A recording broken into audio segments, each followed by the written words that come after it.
suis coordonnateur pour l'intelligence artificielle au sein de la gendarmerie nationale. Et ce que je vous propose aujourd'hui, c'est de vous expliquer d'où vient l'intelligence artificielle, ce qu'elle est, ce qu'elle n'est pas. On abordera également les limites et potentiellement les risques de l'intelligence artificielle. Et puis, je déclinerai un certain nombre d'applications, de projets, d'études qu'on réalise au sein de la gendarmerie nationale et qui concourent à une meilleure protection de la population au sens collectif du terme, à une meilleure protection du citoyen au sens plus individuel du terme. Et vous verrez qu'à travers ces applications, certaines sont tout à fait transposables pour d'autres organisations que la gendarmerie nationale, puisque l'intelligence artificielle, c'est d'abord une discipline qui est polyvalente. Je vais commencer par une image un peu insolite, parce que elle est peut-être à l'origine de l'ambiguïté sur l'intelligence artificielle. L'intelligence artificielle, elle est soit trop définie, soit pas assez définie, et elle interroge, elle inquiète, comme l'a évoqué Monsieur le Préfet, pour diverses raisons.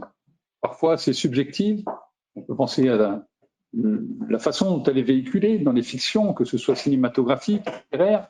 On a une image de l'intelligence artificielle qui rentrerait en concurrence avec l'homme, au sens large du terme, qui pourrait attenter à l'humanité dans les années à venir. Et évidemment, ce type de perspective inquiète et dérange. Et on a peu, dans la fiction, de représentation positive de ce qu'est l'intelligence artificielle. Une autre crainte, ça a été évoqué également, c'est les propos de personnalités comme Stephen Hawking, comme Elon Musk, qui s'inquiètent de ce que pourrait devenir l'intelligence artificielle. Non pas de ce qu'elle est aujourd'hui, mais de ce qu'elle pourrait devenir, c'est-à-dire une intelligence artificielle avec conscience. On n'y est pas encore. Pour être honnête, je crois qu'on n'y arrivera pas. Mais il faut bien voir que Stephen Hawking n'est pas spécialiste de l'intelligence artificielle en dépit de la qualité de ses travaux scientifiques, et Elon Musk encore moins. Je dirais que c'est d'abord un visionnaire sur bien des sujets, mais il n'est pas non plus spécialiste de l'intelligence artificielle. Et puis peut-être une troisième source d'inquiétude, c'est ce qu'on peut voir dans certains pays comme la Chine, où on a l'exemple du crédit social. Un exemple de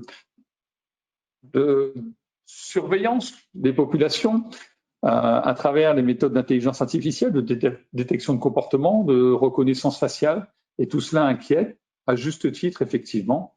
Mais l'enjeu de la surveillance des populations n'est pas un enjeu de sécurité intérieure, c'est plutôt un enjeu politique. Et la sécurité intérieure ne s'inscrit pas dans une politique de surveillance, elle s'inscrit dans une politique de protection des populations. Alors, je dirais que c'est un objet mal identifié, et je vais vous proposer quelques définitions. Tout d'abord, peut-être une non-définition, celle de Luc Julien, qui considère que l'intelligence artificielle n'existe pas. On en a fait un ouvrage.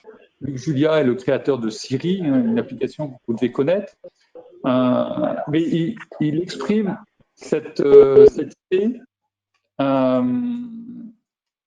au sens cartésien du terme. Luc Julien dit que l'intelligence artificielle n'existe pas, mais parce qu'elle n'a pas conscience d'elle-même. Mais pour autant, ça ne veut pas dire qu'elle n'existe pas. La chaise sur laquelle je suis assis n'a pas conscience d'elle-même, mais il suffit que je la retire pour me rendre compte qu'elle existe. L'intelligence artificielle, c'est pareil, on le verra, elle imprègne largement nos vies quotidiennes. Une définition qui, je ne sais pas si elle va vous plaire, mais peut-être pas, elle est assez mathématique, mais elle va permettre de mieux comprendre les propos qui vont suivre.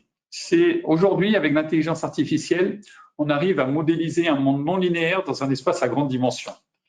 Alors dit comme ça, c'est un peu abrupt.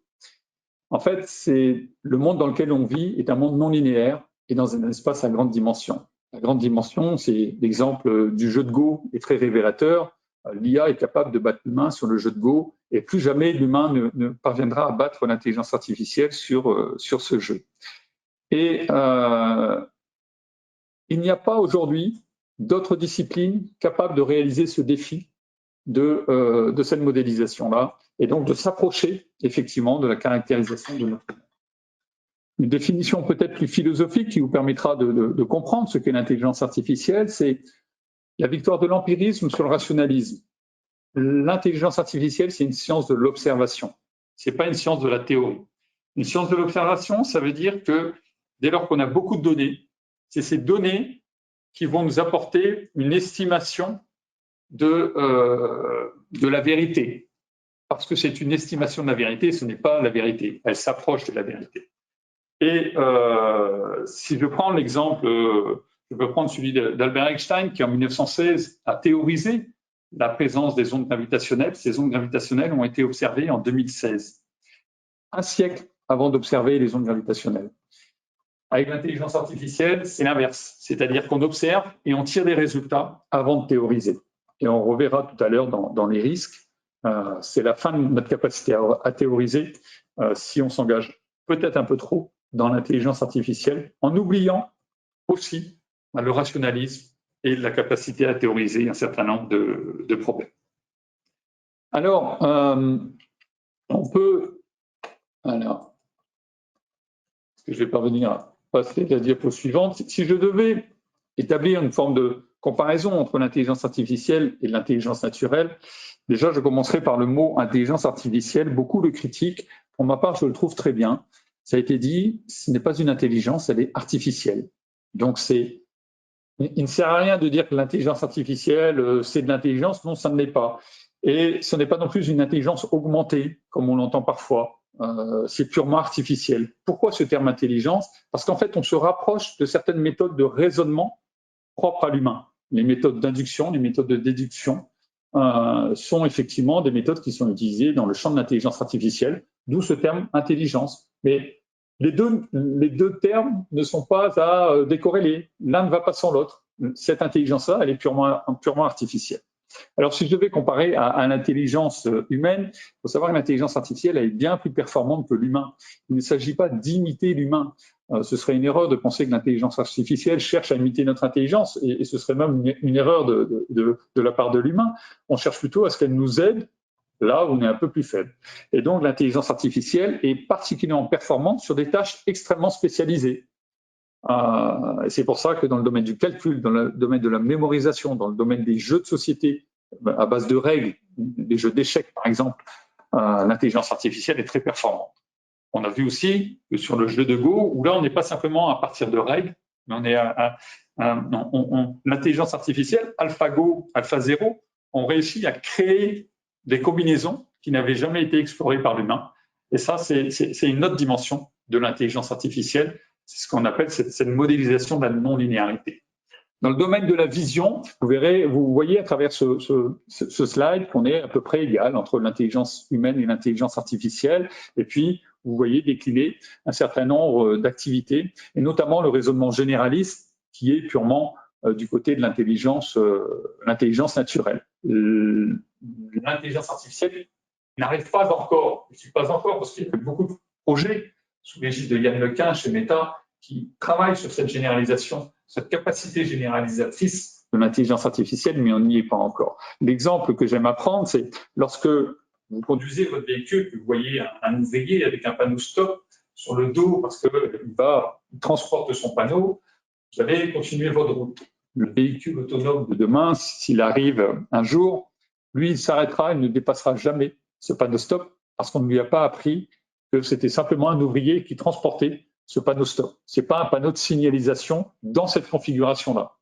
Et l'intelligence artificielle, bien entendu, si elle l'apprend, elle saura le faire, mais si elle ne l'a pas appris, elle n'aura pas ce sens commun, ce sens de l'évidence que peut avoir l'être humain.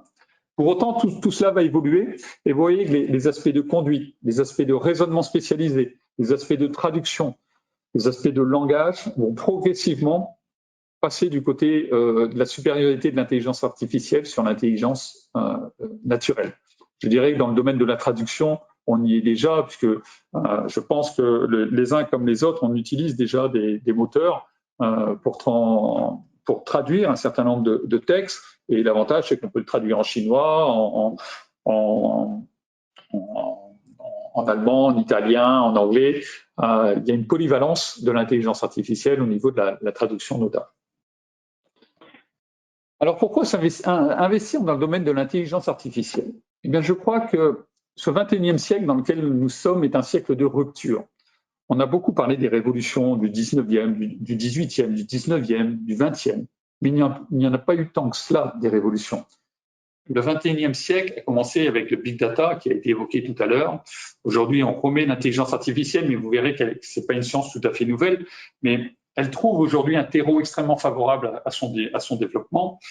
Et demain, on a quoi? On a le métavers qui arrive, qui va fondamentalement changer nos comportements. Et je rejoins ce qui a été dit. Je crois que moi aussi, j'ai vécu Second Life. Second Life n'a pas fonctionné parce que on n'était pas prêt. Aujourd'hui, quand vous avez une entreprise comme Facebook devenue Meta aujourd'hui, ils s'engagent dans cette voie-là. Ça va changer nos relations sociales, ça va changer notre appréhension du travail, ça va changer notre relation au monde professionnel et potentiellement à notre vie effectivement en société avec ce que ça comporte d'insécurité. Et peut-être encore un peu plus loin, la physique quantique qui va infiltrer le domaine de l'intelligence artificielle pour là encore largement démultiplier les capacités.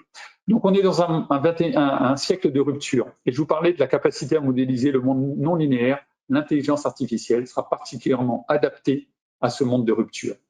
Aujourd'hui, on a une multiplicité des crises. Les crises se succèdent à un rythme qui est quand même assez surprenant. On est bien placé au ministère de l'Intérieur pour le ressentir, mais j'ai envie de dire qu'elles sont encore en série. Demain, elles seront en parallèle. Et là aussi, l'intelligence artificielle peut largement nous aider à appréhender ce monde de crise.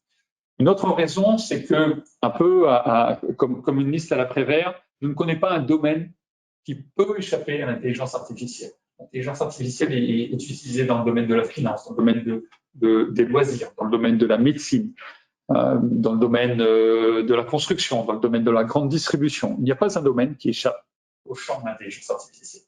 Et pourtant, quand on parle de l'intelligence artificielle dans le champ de la sécurité, on associe deux sources d'inquiétude.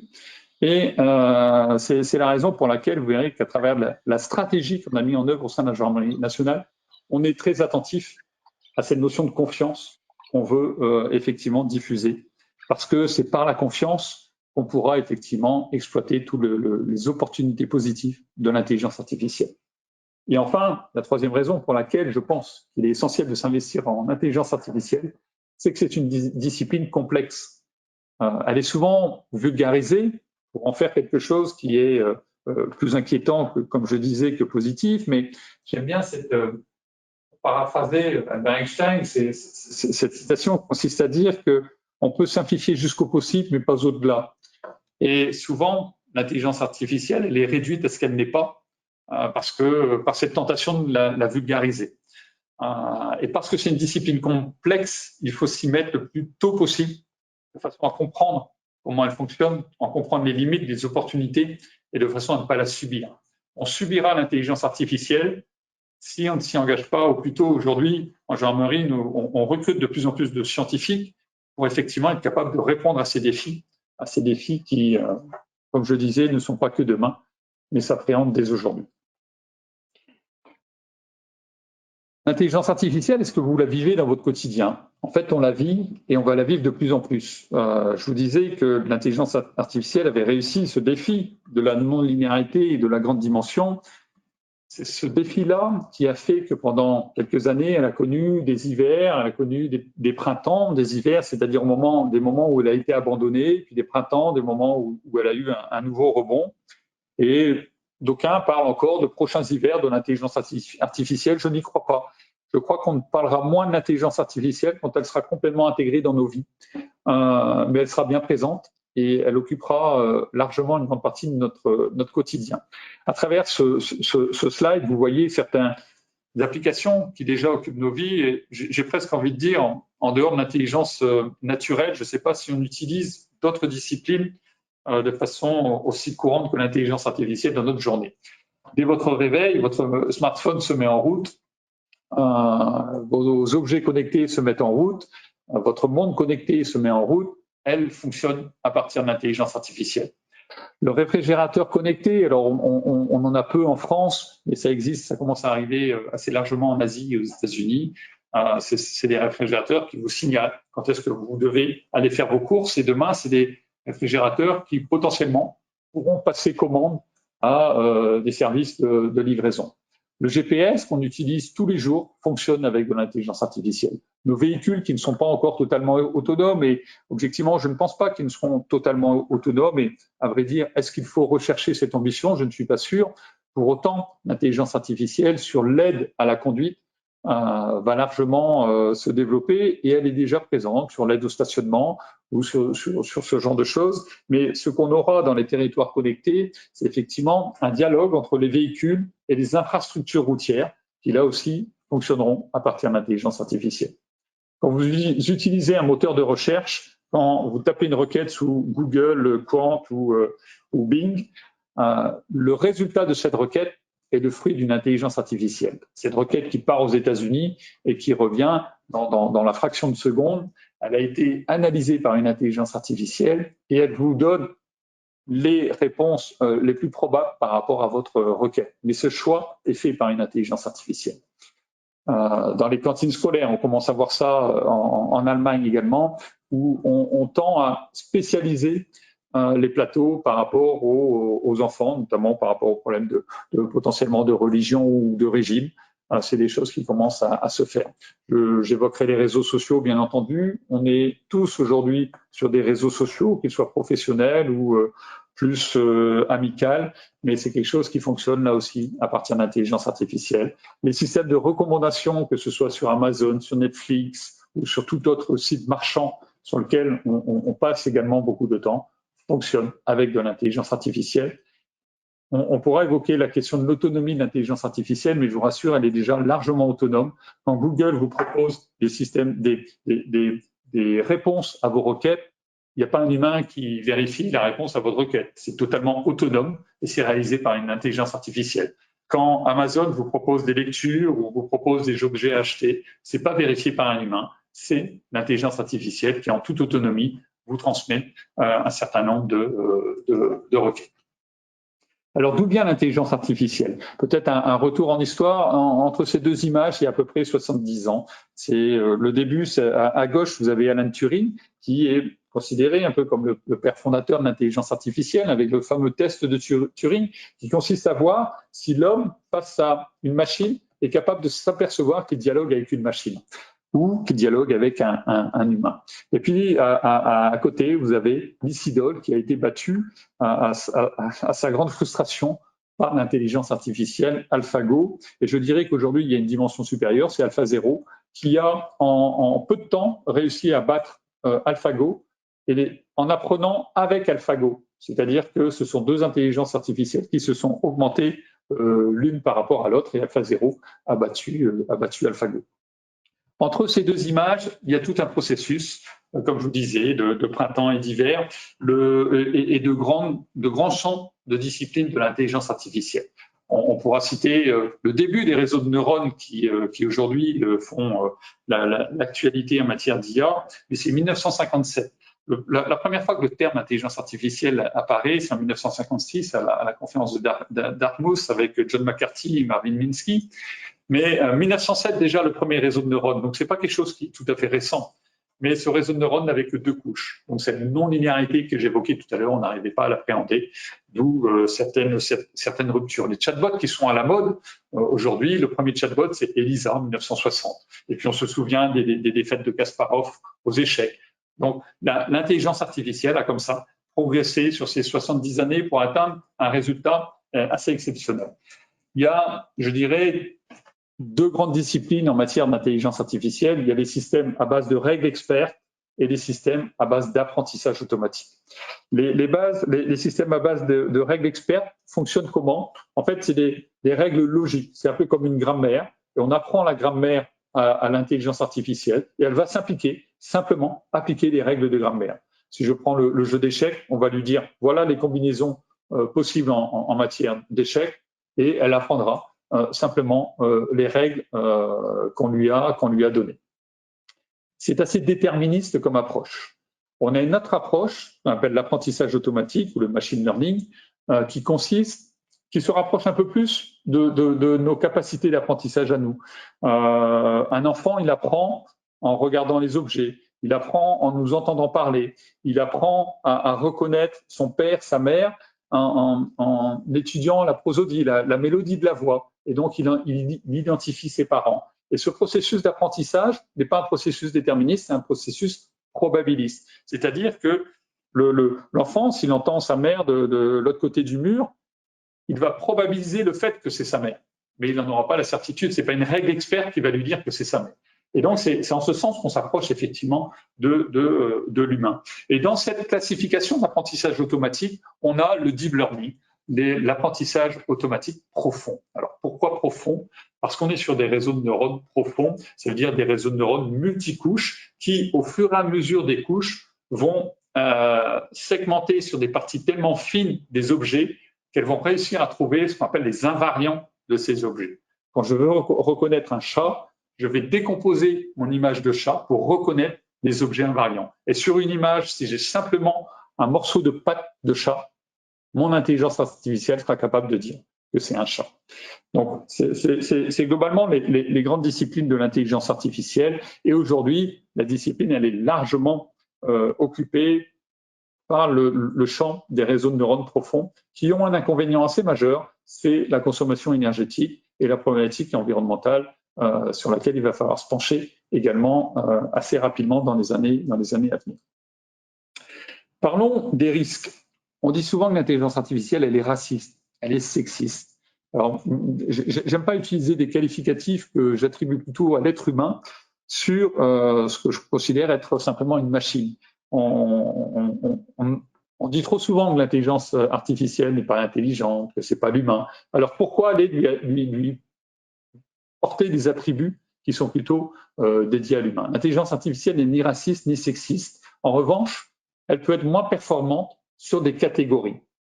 Et ça, c'est quelque chose qu'il faut évaluer. C'est pas une histoire de racisme ou de sexisme, c'est une histoire de performance. C'est comme ça qu'il faut appréhender l'intelligence artificielle parce que on va travailler sur l'amélioration de la performance. Et quand on veut rendre un système plus équitable sur telle ou telle classe, eh bien, c'est souvent une histoire de compromis avec le niveau de performance. Peut-être qu'on peut accepter de décroître légèrement le niveau de performance, mais pour autant, on le rendra plus équitable. Donc ça, c'est un choix qui est à déterminer. Moi, je verrais plutôt deux grands risques majeurs sur l'intelligence artificielle. J'ai évoqué tout à l'heure le premier à travers l'exemple des grandes ondes gravitationnelles d'Albert Einstein. C'est cette capacité à théoriser. Demain, il est essentiel qu'en matière d'éducation, on continue à apprendre les grandes théories, les fondements mathématiques, et qu'on ne se fie pas simplement à l'intelligence artificielle. Si je prends l'exemple des langues étrangères, à quoi bon apprendre une langue étrangère aujourd'hui tant les outils automatiques vont nous permettre de dialoguer avec des personnes de nationalités différentes sans en comprendre la langue, mais parce qu'on aura notre smartphone qui nous traduira. Pour tout vous dire, c'est un exemple que j'ai expérimenté tout récemment sur un déménagement avec des personnes des pays de l'Est qui me parlaient par leur téléphone portable. C'est assez surprenant. Mais si on ne continue pas à apprendre les langues étrangères, ce dont il faut bien avoir conscience, c'est les connexions neuronales, les vraies, celles-là, pas les artificielles, on ne les aura plus. Et ce processus d'apprentissage de langues étrangères, qui pourrait être un processus utile à d'autres fonctionnalités d'apprentissage, dans 50 ans, on ne l'aura plus. C'est pareil pour le sens de l'orientation, c'est pareil pour notre capacité à théoriser. Donc ça, je pense que c'est un vrai risque de l'intelligence artificielle. L'autre risque majeur, c'est cette représentation du rhinocéros de l'UNESCO, c'est la réduction de notre libre arbitre. C'est-à-dire qu'au fur et à mesure des systèmes de recommandation, on voit que progressivement, on nous conduit à penser d'une manière assez uniforme et dans notre zone de confort. Et je crois qu'il faut, et c'est un effort personnel que nous devons avoir les uns et les autres, il faut être capable de garder cette ouverture d'esprit et ne pas toujours suivre son GPS quand il nous indique une route ou les systèmes de recommandation sur Netflix ou sur Amazon. Donc je crois que c'est là que se situent vraiment les risques majeurs de l'intelligence artificielle. Pour les autres, je pense qu'ils sont dans la main de l'être humain. Si peut-être un risque qui n'est pas celui de l'intelligence artificielle, mais qui est celui de l'humain, avant d'aborder la vision gendarmique, je dirais que c'est la capacité de l'humain à abandonner son pouvoir de décision.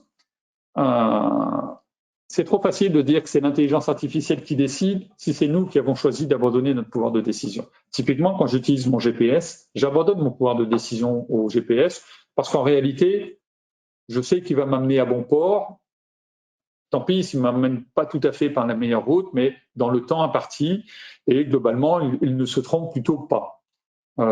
Mais ce n'est pas une décision stratégique. Il y a parfois des décisions stratégiques, des décisions à enjeu.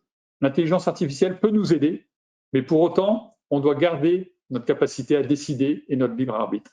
Dans le domaine médical, on retrouve cet aspect-là. L'intelligence artificielle pour le diagnostic, l'interprétation et le choix de l'opération potentielle chez l'humain. Et donc, c'est cette complémentarité qu'il faut rechercher lorsque les décisions sont effectivement majeures et stratégiques. Et bien d'avoir conscience qu'à nos niveaux, parfois on fait le choix d'abandonner notre position, mais c'est un choix volontaire. En revanche, lorsqu'on fait ce choix par facilité, là, il y a un vrai risque d'une mauvaise utilisation de l'intelligence artificielle. Je vous propose une troisième définition de l'intelligence artificielle qui est celle de la gendarmerie, où on considère que c'est un vecteur de transformation des processus métiers pour mieux protéger la population. C'est une définition, vous voyez, qui est ni philosophique ni mathématique, qui est plutôt pragmatique et qui s'ancre dans l'enjeu majeur de ce qu'on veut mettre en place. Pour ce faire, on considère que l'intelligence artificielle, ce n'est pas une discipline informatique, c'est une discipline qui recouvre un certain nombre de champs, je vous l'ai dit, mathématiques, philosophiques, et elle va couvrir un champ d'application extrêmement considérable qu'il va falloir appréhender. Et donc, on a choisi une stratégie plurielle qui va commencer par la formation. La formation, elle débute de l'acculturation jusqu'à la formation doctorale. Il est important aussi de s'engager dans la voie de la recherche et du développement. On a trop souvent considéré que la recherche ne devait pas faire partie de notre métier de sécurité ou de protection des populations, considérant que c'est pour d'autres et nous, on bénéficie du fruit de la recherche. Aujourd'hui, je crois que par l'intelligence artificielle, on a une telle capacité à appréhender des possibilités d'anticipation qu'il faut profiter des travaux qui ont lieu dans le domaine de la recherche. Et il y a un autre enjeu, c'est celui de la compréhension des systèmes qu'on va mettre en œuvre.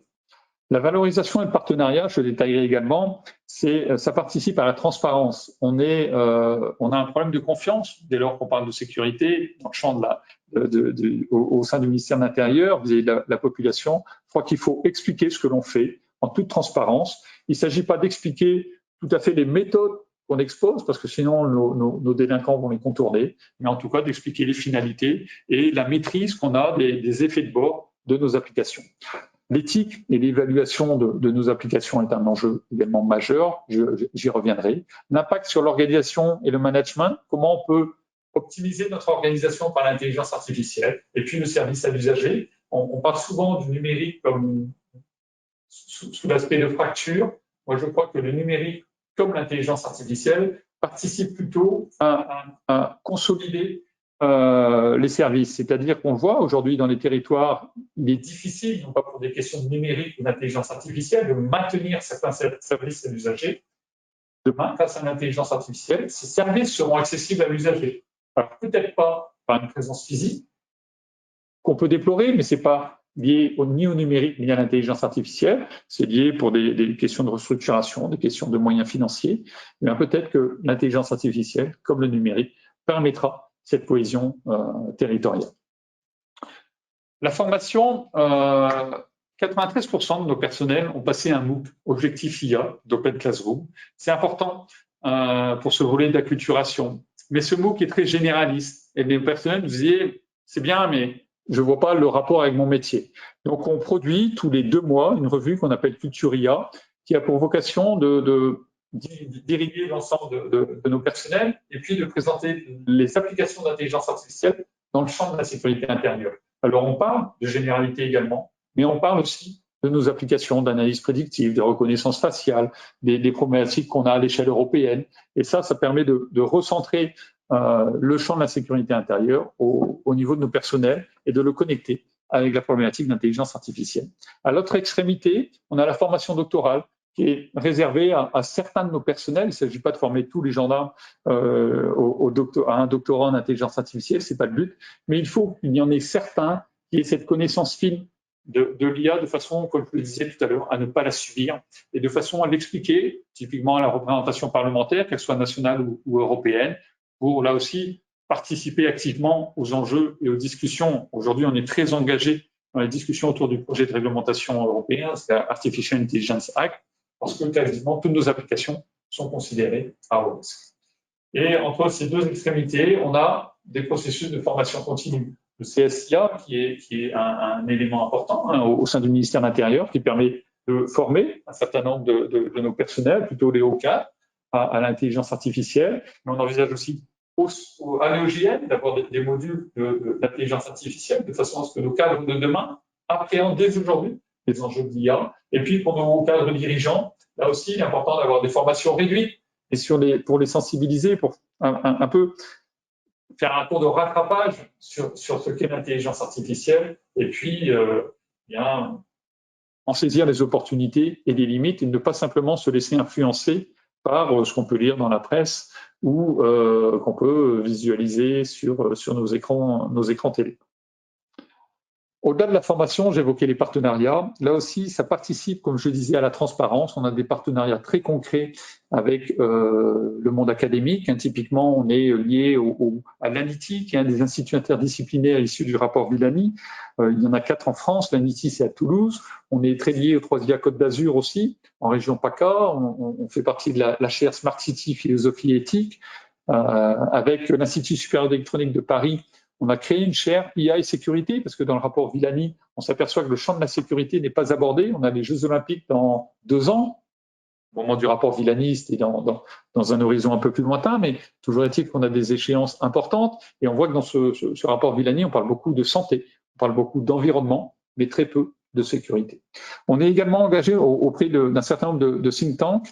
Pourquoi ? C'est parce que là aussi, ça permet de nous challenger sur notre vision de l'intelligence artificielle par rapport à d'autres personnes d'horizons divers qui réfléchissent à ces enjeux. Donc, on travaille avec l'Institut Europia, l'Institut Sapiens, le FranceIA, sur des thématiques qui sont différentes les unes des autres. Et puis, les partenariats avec des organisations nationales, internationales. C'est important qu'on échange entre nous, parce que là encore, la vérité, elle n'est chez personne. Je crois qu'il faut partager les problématiques de l'intelligence artificielle, les problématiques applicatives, opérationnelles, et potentiellement les problématiques éthiques. D'où l'intérêt d'avoir un certain nombre de ces partenariats. L'éthique, je l'évoquais, on ne peut pas aujourd'hui s'engager dans la voie de l'intelligence artificielle sans avoir réfléchi à une charte éthique.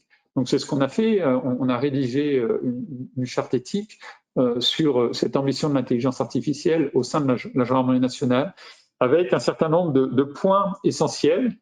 Et au milieu de ces points, on met la confiance. On a choisi de ne pas travailler sur la confiance, parce que quand on commence à travailler sur la confiance, ça devient un peu suspect. On préfère travailler sur la responsabilité, la loyauté, l'évolution de nos outils, la connaissance, la transparence de nos outils et le respect d'un certain nombre de directives, que ce soit le RGPD, le prochain projet de réglementation sur l'intelligence artificielle, un certain nombre de textes réglementaires ou de lois qui ont trait à ce domaine. Rédiger une charte éthique, c'est une chose. Derrière, il faut la mettre en œuvre. Et donc là, c'est l'étape dans laquelle on est engagé, une sorte d'étape d'assurance qualité où chacune de nos applications, on va les faire rentrer en conformité avec notre charte éthique. Et vous voyez bien qu'entre un chatbot, une analyse prédictive de la délinquance ou une transcription de parole, c'est pas tout à fait pareil. Donc, il faut trouver les bonnes métriques, il faut trouver les bons dispositifs pour faire entrer chacune de nos applications dans ces grandes valeurs de la charte éthique qu'on a élaborée. L'éthique, c'est la transparence, je vous disais, et beaucoup d'actions de communication. On communique effectivement à travers des médias, télé, presse. On participe à de nombreux colloques. On a aussi illustré ce que nous faisons dans le monde académique. On participe à des salons. On a réalisé récemment un hackathon sur le domaine de l'IA et de la sécurité. On publie l'ensemble de nos travaux, parce que le monde de la recherche, la crédibilité passe par la publication des travaux également, et on a un GitHub où un certain nombre de nos applications sont à disposition potentiellement d'entités normatives qui demain viendront auditer les systèmes. Donc il faut s'y préparer dès aujourd'hui à cette capacité d'être audité par une entité extérieure. Alors, venons-en aux applications dans les 10 minutes qui restent. Déjà, sur l'organisation et le management, je prendrai l'exemple des ressources humaines. 3 grandes entités, la gestion administrative, le recrutement, la gestion prévisionnelle des emplois et des compétences. vous verrez qu'à travers ces 3 grandes entités, il y a beaucoup d'enjeux autour de l'intelligence artificielle. Je vais en prendre quelques-uns. Récemment, on s'interrogeait sur l'accueil des nouveaux arrivants. Aujourd'hui, c'est ce qu'on appelle le onboarding, pour adopter un terme anglo-saxon, puisqu'aujourd'hui, c'est quand même un peu dominé par la terminologie anglo-saxonne. C'est comment accueillir les personnes sans perdre trop de temps. Eh bien, c'est par l'envoi de mails directs à la personne, par l'envoi de mails au service informatique pour que la personne soit connectée le plus rapidement possible, par l'envoi de documents sur comment est structurée l'organisation dans laquelle elle arrive. Et ça, personnalisé par rapport au poste que la personne va occuper. Donc ça, c'est un enjeu parce qu'on s'aperçoit que l'accueil des nouveaux arrivants, soit il n'est pas fait, soit il est très chronophage. Je pense que l'intelligence artificielle peut largement nous aider à ce qu'il soit fait et qu'il ne soit plus chronophage. Sur la gestion des prévisionnels, des emplois et des compétences, on travaille sur comment est-ce que le personnel pourra s'approprier son parcours de carrière. C'est-à-dire, je suis jeune lieutenant en gendarmerie, je veux occuper telle fonction lorsque je serai lieutenant-colonel, colonel. Eh bien, quel est le parcours qui me permet d'arriver à cette fonction? À la fois le parcours de mes prédécesseurs, mais aussi les entrées par des systèmes de recommandation que nous pourrions, nous, gestionnaires, lui fournir sur des formations, sur des affectations qui pourraient l'aider dans son parcours. Donc ça, c'est de la gestion prévisionnelle des emplois et des compétences qui peut là aussi être largement aidée par l'intelligence artificielle. Un autre moyen très pragmatique et pratique, c'est l'utilisation de chatbots. On l'a utilisé dans le domaine des ressources humaines, il fonctionne bien. C'est-à-dire que plutôt que de consacrer du temps à répondre à des questions qui sont des fois de bas niveau, parce qu'elles sont tout simplement dans nos textes, notre gestionnaire n'a plus à s'occuper de ces questions. C'est un chatbot qui va répondre. L'avantage du chatbot, c'est qu'il est sollicitable 24 heures sur 24, 7 jours sur 7. Et si l'agent, le personnel n'a pas réponse à sa question, il sera assez tôt pour qu'il puisse se retourner vers son gestionnaire bien humain. Ce temps gagné, l'idée, c'est de le réinvestir dans des entretiens plus individuels, de le réinvestir dans un examen plus individuel des dossiers. Et donc, avoir une gestion plus personnalisée par rapport aux talents potentiels qu'on peut avoir au sein de l'institution, parce qu'on s'aperçoit qu'on est dans une configuration plutôt de gestion commune du personnel et on oublie souvent la gestion des talents. Donc, par une application personnelle de la gestion individuelle, je pense qu'on peut mieux identifier les talents et pouvoir leur offrir un parcours de carrière qui correspond à la fois à leurs aspirations pour éviter qu'ils ne partent trop tôt, mais aussi qui correspondent aux aspirations futures de l'administration dans laquelle ils sont. Un autre exemple très pratique, c'est la synthèse de texte. On a travaillé sur la synthèse de texte que vous voyez ici. Bon, c'est en anglais, mais c'est la synthèse de la page Wikipédia du terme intelligence artificielle. Si vous ouvrez la page Wikipédia, vous verrez qu'elle est très longue. Là, on a une synthèse. On peut choisir le nombre de mots qu'on veut dans notre résumé textuel. Donc, c'est quelque chose qui peut nous servir dans le domaine de la synthèse judiciaire, dans le domaine de la synthèse du renseignement, dans le domaine de la communication pour faire des revues de presse, plutôt que d'avoir des personnes chargées effectivement de lire un certain nombre d'articles et de sélectionner ces articles. L'IA peut en faire des résumés qu'elle propose au service en charge de cette revue de presse qui peut sélectionner ce qui apparaît le plus pertinent par rapport à un résumé. Et si vous lisez le texte, vous verrez qu'il y a très peu de fautes et que c'est plutôt bien fait. Là, on a plusieurs possibilités pour synthétiser les textes. On était sur la partie plus organisationnelle, je vais arriver sur la partie plus opérationnelle. La problématique de l'intelligence artificielle, de l'analyse prédictive de la délinquance. Alors, je débuterai par dire que non, ce n'est pas de la police prédictive, comme vous pouvez entendre un peu à droite à gauche dans cette politique de vulgarisation de ce qu'est l'intelligence artificielle. On ne fait pas de police prédictive, on fait de l'analyse prédictive de la délinquance. Ça n'a rien à voir. Le terme police prédictive est un terme très marketing. En termes d'analyse prédictive de la délinquance, on dresse des cartes de chaleur à partir des faits. On ne s'intéresse pas du tout aux données nominatives. On a une date de fait, on a une localisation de fait. À partir de là, on peut prédire des faits potentiels qui pourraient arriver. On l'a fait sur les cambriolages. On est capable de prédire au jour près, à la semaine près, une cartographie sous forme de carte de chaleur. Et ce qui est intéressant, bon, c'est effectivement très facile à utiliser parce qu'aujourd'hui, nos gendarmes qui sont nos utilisateurs Ils utilisent aussi leur smartphone privé et je me rends compte que c'est très facile à utiliser. Donc, il faut beaucoup travailler sur l'appropriation de ces outils. Ce que vous voyez ici, les punaises d'effets réels par rapport aux cartes de chaleur qui sont l'effet prédit. Et vous voyez qu'on est quand même plutôt pas mal en termes de prédiction. Ça ne veut pas dire qu'on va mettre des patrouilles là où c'est rouge. Ça veut dire qu'on va avoir des relais. Les relais peuvent être des élus. Les relais peuvent être des référents citoyens qui sont rentrés dans le dispositif de participation citoyenne. Cette analyse prédictive, moi, je l'ai appliquée. Elle me permettait d'expliquer au préfet les opérations de lutte antidélinquance. Elle me permettait d'aller voir le procureur de la République pour demander des réquisitions, pour fouiller potentiellement des coffres sur les axes qui mènent à des zones qui seront rouges. Donc on le voit, et elle me permettait également, avant l'épisode des Gilets jaunes, de faire des réunions citoyennes pour expliquer comment on appréhendait la délinquance dans les semaines, dans les mois à venir sur un territoire.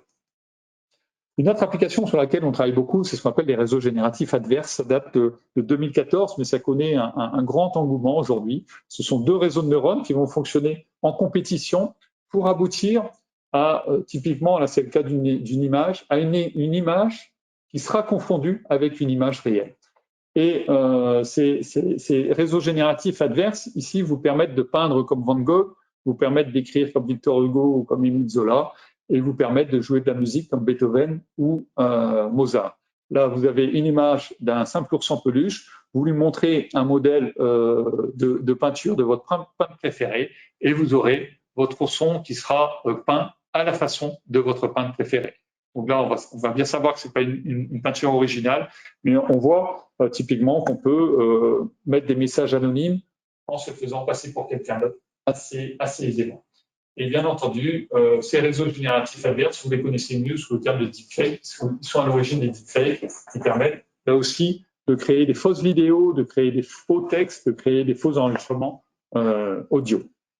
Et on a réalisé nous-mêmes des fausses images qu'on a associées avec des vraies images. Pourquoi on a fait ça? Tout simplement pour voir si notre système de détection était bon, mais aussi pour voir si l'humain était meilleur que la machine. Donc on a proposé des images de ce type-là à une centaine de personnes qui nous ont dit si les images étaient réelles ou fausses. Ce qui est intéressant, in fine, c'est de s'apercevoir que l'humain est bon à 53%. Seulement.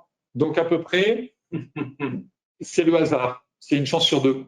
Quand vous devez dire vous pouvez nous montrer des faux visages pour qu'on vous dise. Alors attendez, moi je vais faire un test. Je suis sûr qu'on est plus intelligent. Ça c'est un vrai visage, contrairement à ce qui est marqué. Ça, ce sera un faux visage. Ça, c'est un faux visage. Oui. Vous voyez par exemple là, les boucles d'oreilles sont mal mises. Alors c'est du détail, oui. Mais parce qu'il y a des femmes qui ont un visage transformé, quoi. Ouais, et les yeux, le regard aussi est très fixe. C'est vraiment un faux visage. Cette personne n'existe pas. C'est pas un visage transformé. On a des milliers d'images. Et de ces milliers d'images, on a créé cette personne-là. Et le colonel là-bas, il est vrai ou faux? Lui, il est vrai. Le colonel, il est vrai. Et elle est vraie également. Lui, il est faux. Elle est fausse. Lui, il est faux. Lui, il est faux. Et elle est vraie. Alors, ce qui est intéressant, c'est qu'effectivement, et vous existez vraiment là. Selon le cogito de Descartes, j'existe, mais je ne sais pas si autour de moi, les gens existent. D'accord. Et vous voyez que la machine est aujourd'hui fiable à 92% et en réalité un peu plus, on est même à 95%. Et ce qui est intéressant au-delà du score, c'est qu'il faut à peu près 20 minutes à l'humain pour faire le test sur 60-65 images. Il faut 1 seconde pour la machine. Imaginez dans le temps de garde à vue, pour détecter les vraies fausses images sur une base de données chez un pédophile, ça peut être extrêmement utile. Donc on a scientifiquement valider nos méthodes, publier nos méthodes et elles font l'objet de présentations. On utilise aussi ces réseaux génératifs adverses pour lutter contre les discriminations. Aujourd'hui, on ne peut pas catégoriser des personnes de couleur, des personnes blanches ou des personnes de type asiatique si ce sont des personnes réelles. Donc on le fait avec des personnes fictives. Et donc on a créé des corpus de personnes de couleur, des personnes blanches et des personnes asiatiques. On a créé des corpus de femmes et des corpus d'hommes. Et l'idée, c'est de voir si effectivement nos systèmes porte préjudice à l'une ou l'autre des classes et potentiellement corriger ce préjudice, effectivement un préjudice. Donc, encore une fois, on n'est pas sur une question de racisme ou de sexisme, on est sur une question de performance de l'outil et d'amélioration de l'outil parce qu'on a pu l'évaluer. Là, c'est un enjeu. De racisme, moi, ce que je ne comprends pas, excusez-moi, mais pourquoi on dit que l'IA détecte mal les personnes noires, alors que la plupart des algorithmes ont été conçus aux États-Unis et que la population noire aux États-Unis est plus importante que chez nous. Oui, parce qu'ils ont sans doute utilisé plus de personnes de couleur blanche dans leur base d'apprentissage, mais ils ont la matière pour utiliser des personnes de couleur noire aussi. Donc, mais voilà, c'est une histoire d'équilibre et de performance des systèmes qu'il faut savoir évaluer. On a démonté le système de création de vidéos deepfake. Donc là, vous voyez, on prend sur des vidéos qu'on récupère sur le net les visages des uns et des autres, et puis on détourne le visage et on va apprendre les expressions là en l'occurrence de Georges Clooney et d'un des ingénieurs qu'on a au sein de l'institution. Et on va apprendre, au bout de 50 000 images, on a les expressions qui commencent à être morphées et on obtient un résultat assez intéressant. Je vais vous le montrer à travers 2 vidéos. Cette première vidéo ici, où on a Jean Dujardin, c'est une vidéo que vous trouvez sur YouTube qui exprime effectivement sur cette vidéo. Et de l'autre vidéo, c'est une vidéo de moi, il y a quelques années. Vous voyez que ça n'a rien à voir en termes de fond. Et ce qu'on a fait sur ces 2 vidéos, c'est ce que vous avez vu précédemment, c'est découper les visages, essayer de comprendre les expressions. Et on est arrivé à cette vidéo in fine, où on a superposé les 2 images. Donc là, vous voyez mon visage collé sur le visage de Jean Dujardin. Et vous voyez, mes expressions sont similaires à celles de Jean Dujardin dans l'expression. Quand on voit ces 2 vidéos, on peut se dire, oui, il y en a une qui est fausse. En réalité, si on ne voit qu'une vidéo, c'est très difficile de se dire que la vidéo.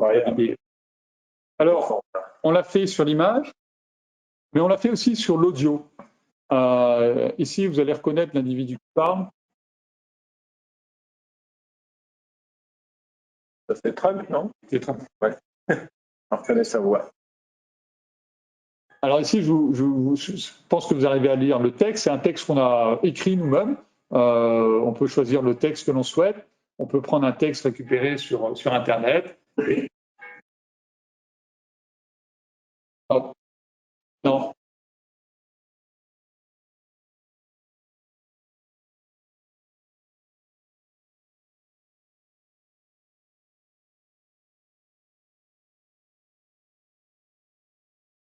Donc là, on a la voix de Trump à qui on fait dire ce que l'on souhaite.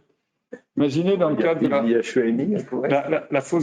des faux ordres au président, qui sont une infraction de masse, aujourd'hui, qui échouent bien souvent, mais qui de temps en temps réussissent. Avec ce type de technologie, il est à craindre que ça se développe considérablement.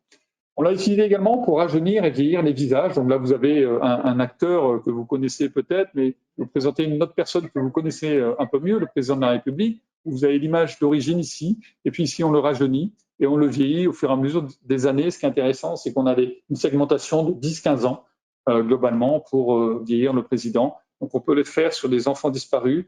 On y a travaillé sur Dupont de Ligonnès aussi pour savoir ce que ça pouvait donner. Ici, vous avez, je l'ai testé sur moi également pour voir si effectivement, plus jeune, je ressemblais à ça. En réalité, je ne ressemblais pas forcément à ces 2 visages. On commence à me reconnaître à partir d'ici et peut-être un peu plus de cheveux. En revanche, probabilistiquement, ces visages ne sont pas totalement incohérents. J'espère que sur ma fin de vie, je ne ressemblerai pas tout à fait à ça. Donc, j'espère que le système marche un peu moins sur la fin. Mais en tout cas, c'est un outil qui est là aussi extrêmement performant pour avoir des données assez objectives. Et demain, le métavers, on l'a abordé tout à l'heure. Alors, l'enjeu, c'est est-ce que dans le métavers, on va y aller comme les entreprises, c'est-à-dire faire du recrutement, faire de la promotion, faire de la formation, ou est-ce qu'on va y aller pour une problématique de régulation?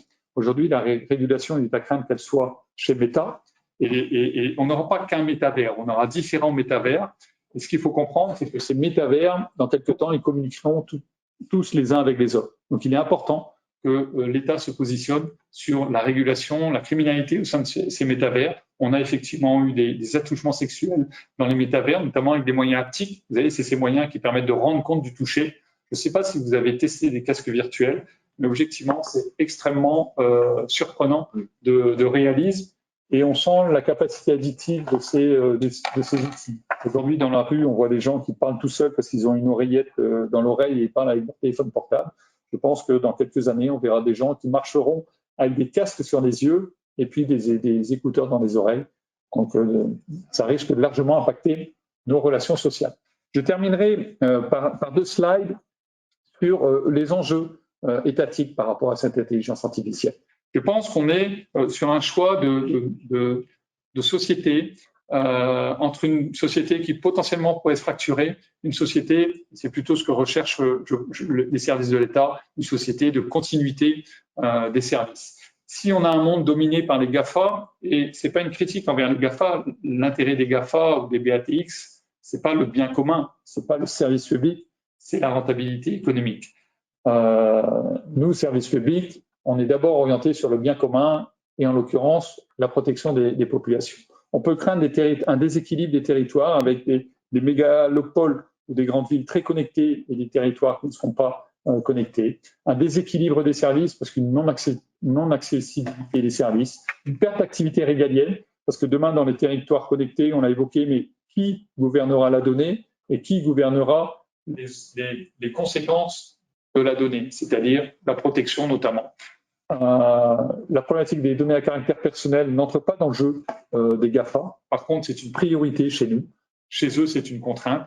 Et la problématique de la résilience est un enjeu extrêmement important. C'est-à-dire que lorsque ces systèmes ne fonctionneront plus, vers qui on se retournera? Vers l'État. Donc, il faut à la fois être capable d'évoluer vers ces systèmes et de conserver notre capacité de résilience. Alors, je terminerai par cette citation d'André Comte-Sponville, où on voit qu'on a une sécurité de tout à chacun qui est à la charge de l'État, mais on a besoin aussi du citoyen pour sécuriser l'État. Et plutôt que d'avoir un monde un monde orwellien, je crois qu'il faut s'orienter vers effectivement ce monde sécurisé par les gouvernements, par l'État, et non un monde totalement sécurisé par des entités privées. Et c'est le risque qu'on a. On voit à travers la deuxième partie de la citation qu'il faut que tout cela se fasse en conscience parce qu'on aura besoin aussi de l'adhésion de la population. Et ce qu'on a vu à travers l'exemple du Covid et des applications tous anti-Covid, on voit qu'on a une défiance beaucoup plus importante envers les services de l'État qu'envers les GAFA ou les BATX. Je vous remercie. J'en ai terminé pour cette présentation. Donc, je suis prêt à répondre à quelques-unes de vos questions, bien entendu.